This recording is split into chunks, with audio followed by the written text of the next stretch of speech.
तो क्या आप भी ओवरथिंकिंग जैसी प्रॉब्लम से परेशान हो? किसी भी चीज़ की टेंशन हमारे दिमाग में इतनी रहती है कि फिर वो एंग्जायटी में बदल जाती है। एक्शन लेने का टाइम नहीं बचता और करियर की टेंशन दिमाग में बढ़ती जा रही है। अगर ऐसा आपके साथ भी है तो फिर ये वीडियो एंड तक ज़रूर देखना, क्योंकि मैं हूँ दक्ष और आप देख रहे हैं मेरा यूट्यूब चैनल बहुत दक्ष नाउ। तो इसमें तो सबसे पहले हमें ये अपने आप को अप्रिशिएट करने की ज़रूरत है कि हम मान रहे हैं कि हमें ओवरथिंकिंग है। और ट्रस्ट मी, हर दूसरे इंसान को ये प्रॉब्लम आजकल है ही है। क्योंकि जैसे-जैसे हमारा लाइफ़स्टाइल चेंज हो रहा है और जैसे-जैसे हमारे दिमाग पर काम का बोझ बढ़ता जा रहा है, तो ये चीज़ें बहुत कॉमन है। और ओवरथिंक करना कोई बुरी बात नहीं है, ये किसी को भी हो सकती है। मैं खुद पीछे का टाइम जो भी रहा मेरा सारी इन्हीं सब चीज़ों में रहा। ओवरथिंकिंग हो गई, एंग्ज़ायटी हो गई, डिप्रेशन हो गया, ये सारी चीज़ें आजकल बहुत कॉमन है।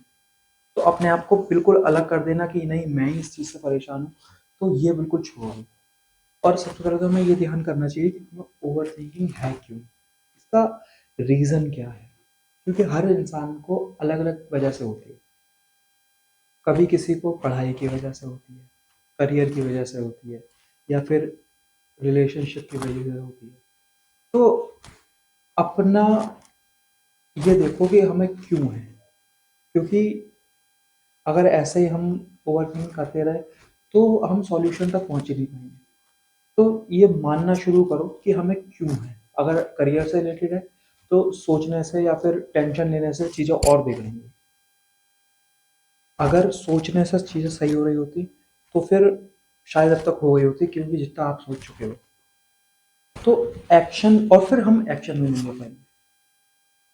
चीज़ें हमारे दिमाग में बढ़ती रहती हैं और फिर वो एंग्ज़ायटी में भी बदलने लगेंगी और डिप्रेशन, बहुत सारी चीज़ें यहीं से शुरू होती हैं ओवरथिंकिंग की वजह से। और क्यों होती हैं? क्योंकि एक्शन नहीं ले पाते, हम सोचते रहते हैं। तो इसमें डरने वाली बात नहीं है, बस अपने आप को थोड़ा-सा शांत, अपने आप को ये देखो हम क्या चीज़ ऐसी है कि हम पहले कर सकते हैं।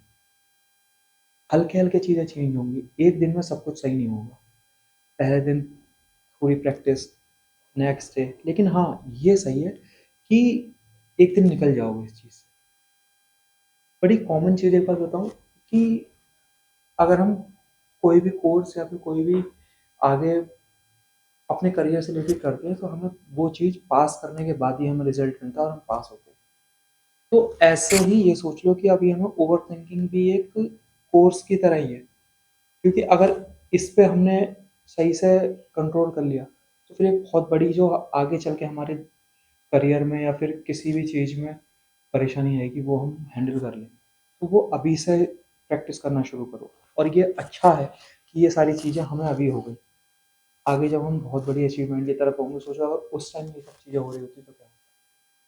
तो यार वही वाली बात है कि ऊपर वाला भी कहीं न कहीं ये हमें सारे लेवल पार कराता है, कुछ भी मिलने से पहले। और जितनी बड़े सपने, उतनी बड़ी ये सारी चीज़ें।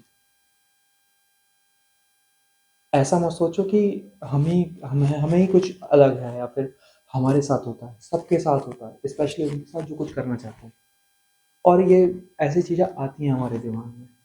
और ओवरथिंकिंग को तुम हम ये भी देख सकते हैं, पहले जो मेरे साथ होता था ना, मतलब ये रहता था कि मुझे म्यूज़िशियन बनना था। तो ये सारी चीज़ें मेरे साथ होने लगी, ओवरथिंकिंग हो गई। उस बीच में पता नहीं क्या-क्या जो हमारे डेली प्रॉब्लम्स होती हैं, वो रिलेशनशिप स्टेटस हो गया या फिर जो भी है। तो ये चीज़ें मेरे साथ भी थी। मैं पहले परेशान रहता था, यार मैं कैसे निकलूँगा इन सब चीज़ों से? या फिर मैं क्या करूँ जो कि बस मुझे ये चीज़ें पीछे छोड़ दें मेरा। तो फिर मैंने यार सोचने से कुछ नहीं होगा। मैं ये सोचता रहूँ कि यार ये कैसे निकलूँगा, कैसे निकलूँगा? तो फिर ये भी एक मेरे दिमाग पे टेंशन बढ़ती जा रही है। तो क्यों ना मैं जो ये मेरी प्रॉब्लम है, इसको मैं अपने स्ट्रेंथ में चेंज करूँ। तो फिर मैंने क्या करा कि अपनी ओवरथिंकिंग को एक किसी भी एक्टिविटी से चेंज किया। मैंने मतलब नई चीज़ें सीखना शुरू कर दी। क्योंकि ओवरथिंकिंग में क्या होता है, हम ज़्यादा सोचते हैं। तो मैंने अपने दिमाग को बताया कि अब ज़्यादा किसी इंस्ट्रूमेंट पे सोचना शुरू करो। तो मैंने फिर इंस्ट्रूमेंट सीखना शुरू करा। अब मेरे माइंड को तो आदत थी किसी भी चीज़ पे ज़्यादा सोचने की। तो जैसे मैंने अपने माइंड को गिटार पे लगा दिया, तो अब मैं गिटार के बारे में सोचता था, अच्छा ये कैसे प्ले होगा, ये अच्छा ये ऐसा है। तो ट्रस्ट मी, मैं किसी अकेडमी में नहीं गया कुछ भी सीखना, मेरे माइंड ने ही मुझे सिखा दिया। माइंड और प्रैक्टिस, क्योंकि फिर माइंड कहता था आप इसकी प्रैक्टिस करो। तो इसमें कुछ ग्रेटनेस या फिर वो नहीं है कि मैंने बिना कहीं जाए चीज़ें सीख ली। बस मुझे एक बहाना चाहिए था कि मुझे ओवर थिंकिंग से कैसे निकालना है। दिमाग ऐसे पीछे छोड़ेगा नहीं, तो इसको कहीं ऐसी जगह लगा दिया जो मेरे फायदे की चीज़ थी। तो और रिलेशनशिप का की वजह से भी होती हैं सारी चीज़ें।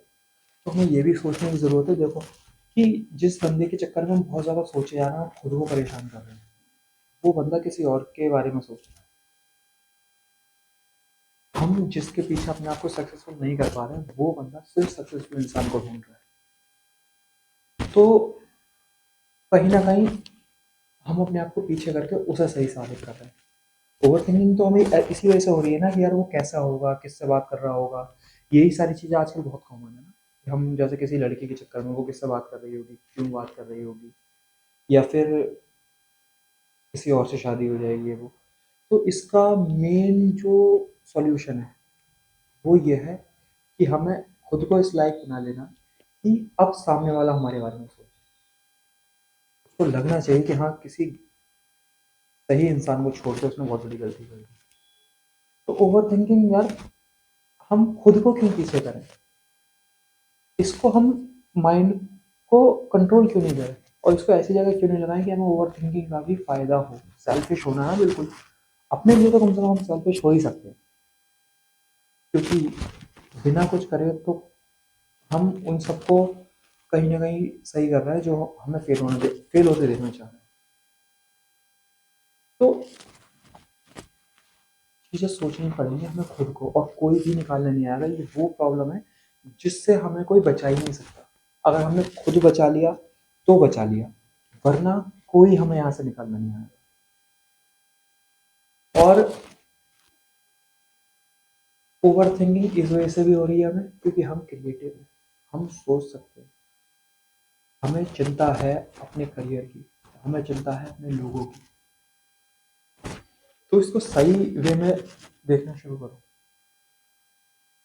बाकी अगर ओवर थिंकिंग करने से या फिर किसी फालतू चीज़ पर सोचने से अगर कुछ मिल रहा है तो सोच सकते हो। सारी चीज़ें आपके हाथ में है। लेकिन हाँ, स्ट्रगल कोई याद नहीं रखेगा, सब रिजल्ट पूछेंगे कि तुमने ज़िंदगी में करा क्या। हम उस सोसाइटी से हैं कि अगर हम किसी को बोलेंगे ना ओवर थिंकिंग की वजह से मैं नहीं कर पाया, तो आधे से ज़्यादा लोग मानेंगे नहीं और हंसेंगे। ये भी कोई परेशानी होती है। खुद से पूछो, अगर ये सारी चीज़ें अपने मम्मी पापा से या फिर किसी से बोलोगे तो कोई मानेगा? सिर्फ यही बोलेंगे कि बहाने हैं। तुम क्या झेल रहे हो वो तुम्हें खुद को पता है, और इसीलिए सारी चीज़ें अकेले में ज़्यादा होती हैं। और इससे निकलने के लिए कुछ उल्टी सीधी आदतें डालना, नशे करना, ये वो, तो ये और बड़ी प्रॉब्लम में फंसते जा रहे हैं। क्योंकि जब फिर होश में आओगे, प्रॉब्लम को सिर्फ ढका है तुमने कोई भी नशा करके, उसको ख़त्म नहीं करा है। कहीं भी यार दोस्त या फिर हम ये भी करते हैं ना कि इन सब चीज़ों से बचने के लिए यार दोस्तों में टाइम बर्बाद करना, तो उस टाइम के लिए वो चीज़ हट रही है आपके तुम्हारे सामने से, ये याद रखना। उस चीज़ पे सिर्फ पर्दा डाला है, वो ख़त्म नहीं हुई है। और जब कोई भी हमेशा साथ नहीं रहेगा, आना फिर अकेले है, फिर घर में, और फिर अब जब देखोगे तो पहले से ज़्यादा बड़ी हुई होगी, क्योंकि टाइम चला गया और वो प्रॉब्लम भी सॉल्व नहीं हुई। तो पहले वो प्रॉब्लम सॉल्व करो, उसके बाद सारी चीज़ें सोचो। और ये बहुत अच्छा मौका है अपने माइंड को कंट्रोल करने का, मतलब खुद को खुद पे ही जीतने का, जिसे बोलते हैं सबसे अच्छा मौका है। इसको एक अपॉर्चुनिटी की तरह देख के ये लेवल भी पार करो, क्योंकि ये चीज़ें बहुत आगे साथ देंगी। कोई भी इमोशनली हमारे हमारे साथ नहीं खेल पाएगा, कोई वही आके हमारे पूरे काम को नहीं हिला देगा। क्योंकि कभी कभी क्या होता है, बिल्कुल सही काम कर रहे होते हैं, हम फोकस रहते हैं, कोई एक बंदा आता है, वो तो सिर्फ आता है, और हम पूरा डिस्टर्ब हो जाते हैं। तो और ये सारी चीज़ें हमें सिर्फ चेक करने के लिए आती हैं कि हम आगे बड़ी सक्सेस के लिए तैयार हैं या नहीं। तो छोटा करना है या बड़ा करना है आगे लाइफ में। किसी की जॉब भी लग गई तो भी उसे ओवर थिंकिंग प्रॉब्लम है। एंड में परेशान होना ही करेंगी ये सारी चीज़ें। और जब तक इसको फेस करके हम आगे निकलेंगे नहीं, तब तक कुछ हो भी नहीं सकता। बस ये सोचो अभी तुम्हारी बारी चल रही है ये सारी चीज़ें फेस करने की और इसे इससे सीख के आगे बढ़ने की। जो तुम्हें खुश लग रहे हैं या तो वो झेल चुके हैं और नहीं झेल चुके हैं तो आगे चल के झेलेंगे, होता सबके साथ है। तो इसलिए अपने आप को बेचारा या फिर ये मेरे साथ क्यों ऐसा कहना बिल्कुल बंद कर दो। इससे कुछ नहीं होने वाला, सिर्फ बहाने ढूंढ रहे हैं हम खुद को बेचारा बनाने। तो इससे बचने के लिए आज से ही और अभी से तैयारी करना शुरू कर दो। इसको भी एक क्लास कोर्स की तरह देखो, जो खुद खुद से तुम्हें पढ़ना है, खुद से ही एग्ज़ाम देना है। और जिस दिन लोगों की बातों से फ़र्क नहीं पड़े और किसी के आने किसी के जाने से तुम्हारा माइंड डिस्टर्ब ना हो, तब तक मत समझना कि पास हो गए। तुमने लोगों को देखा होगा कि बहुत सारे लोग होते हैं कि भाई मुझे फ़र्क नहीं पड़ता। या फिर हम इतने बड़े-बड़े स्टार्स को ही देखते हैं तो हम स्पेशली हम आजकल ज़रूर ये नोटिस करते हैं कि यार इन्हें फ़र्क नहीं पड़ता। तो वो यार कहीं न कहीं इन सब चीज़ों से निकल चुके हैं और वो अब उन्हें सच में फ़र्क नहीं पड़ता। और जब ये चीज़ लोग कहते हैं ना कि भाई किसी के आने-जाने से मुझे फ़र्क नहीं पड़ता, वो सच कह रहे होते हैं। और ये हमें तब पता चलेगा जब हम इन सब चीज़ों से निकल जाएँगे। अगर वीडियो अच्छी लगी हो तो लाइक, शेयर, सब्सक्राइब ज़रूर करना। बाकी लड़ते रहो, लड़कर ही हम इससे निकल सकते हैं। बाकी मैंने सिर्फ़ जो मेरा एक्सपीरियंस है मैंने वो बता दिया। और मेरी बात मानो या नहीं मानो वो तुम्हारे ऊपर है। लेकिन इससे निकलोगे ऐसे ही, इसे फेस करके अपने आप को पहले समझा के कि हाँ अब मुझे इससे निकलना है और अपने माइंड को सही कामों में लगाना है। सक्सेसफुल और एक अनसक्सेसफुल इंसान के पीछे बस यही इतना सही फ़र्क है कि वो अपने आप को कंट्रोल करके सोच लेता है कि हाँ अब मुझे इससे निकलना है। और जो नाकामयाब लोग हैं वो सिर्फ उसी चीज़ में उलझे रह जाते हैं। तो अपने आप अब ये खुद से सवाल करो कि तुम्हें क्या करना है, निकलना है या फिर यहीं रहना है। यहाँ रह के कुछ नहीं होना, पूरी ज़िंदगी निकल जानी है। लोग सिर्फ ये बोलेंगे कि हाँ फेल इंसान है। लोग उन्हीं की जय जयकार करेंगे जो इन सब चीज़ों से निकल निकल कर अपने आप को कामयाब कर लें।